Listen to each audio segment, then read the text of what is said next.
couple of things. Number one, this is not a criminal, there's no criminal penalty involved in this ordinance whatsoever. So I don't know where that came from, but it does not exist.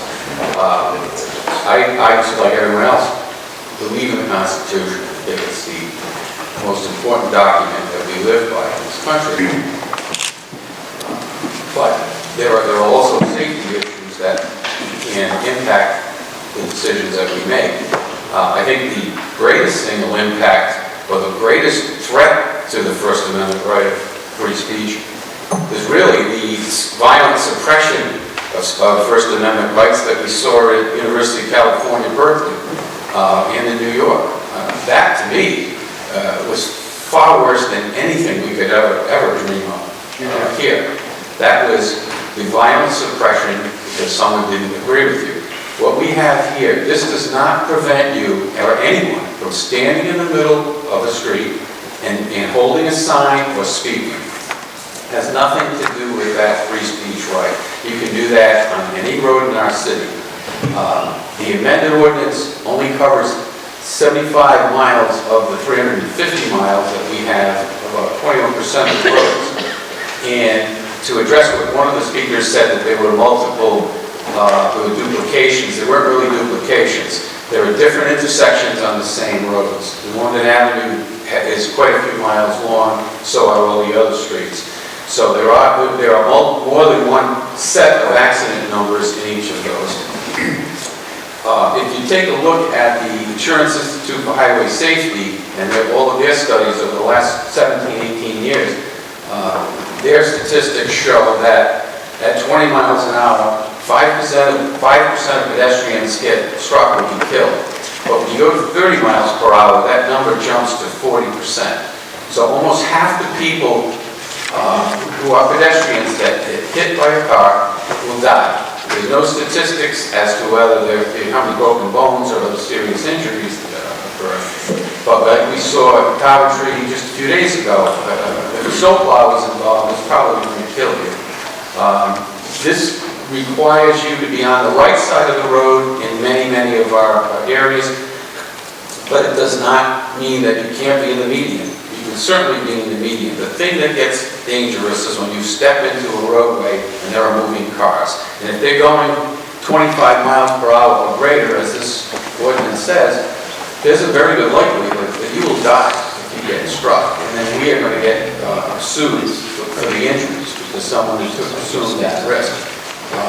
The reason this is, I think this is tailored very strictly to only restrict the stepping into a roadway on the major intersections where the speed limits are above 25 miles per hour, where the chance of death increases exponentially. Once you get to 40 miles per hour, it's 80% of the people will die. So if you don't think that's dangerous, think again. And the panhandlers, we don't know whether they're all homeless. We have no idea. It's interesting that no one from the ACLU mentions their representation in the Isloji, Missouri case, where they sought to protect the Ku Klux Klan's right to free speech in the middle of the highways, and actually lost that case. They stood with their principle that free speech is the utmost issue, but they also lost that case, and that was certainly a group that many here would probably find more reprehensible. What I also found interesting is that, and this bump came for the second or third time, and over the last couple of months that we've been here, we've had this gentleman from the Job Placement Agency, we've had the Center for the Coalition for the Homeless, the head of that organization, Crossroads, House of Hope, many organizations that receive tens of millions of dollars in order to solve this problem. And yet, I'm surprised Mr. Bunker still doesn't have a job, because he's been sitting here on 3 different occasions with all these people that could help. And evidently, no one's helped him get a job or find a home. He does have residents at the homeless shelter, which is great. I don't think any of us want to see people without a job or homeless. I think that the issue is more of a state issue because they have a $9 billion budget, and our budget certainly doesn't allow us to handle programs that might help. So someone at the state level needs to take charge on this issue and discover why we can't solve this problem with the millions and millions of dollars that we already spend on the problem.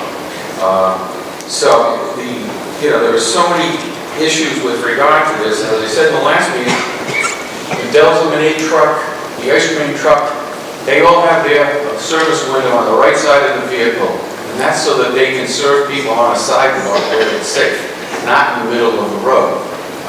The snow only exacerbates the situation because you could very easily slip on ice, or a motorist could slip. If they make a mistake, there's going to be a death. There's no question about it. So, again, this does not prohibit anyone from soliciting. It doesn't prohibit you from being on a sidewalk, on the right side of the road, or on any of the smaller roads. There are another 275 miles that you can use to go in the middle of the road and actually solicit.